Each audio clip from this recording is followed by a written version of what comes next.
তো এই যে পাখির গোস্ত রান্না করা শেষ হয়ে গেছে।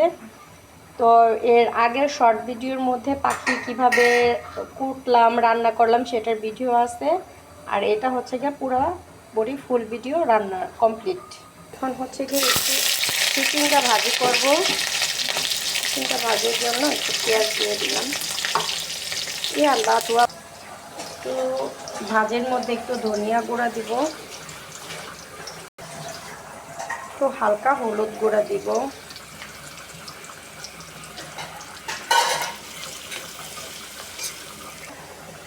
লবণ।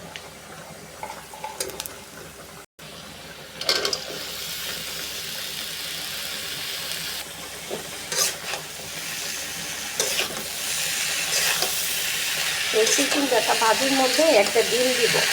আমি হচ্ছে চিকেনটা ভাজি করলে চিকেনটা ভাজির মধ্যে ডিম দিয়ে ভাজিটা অনেক পছন্দ করি, এটা আমার ভালো লাগে।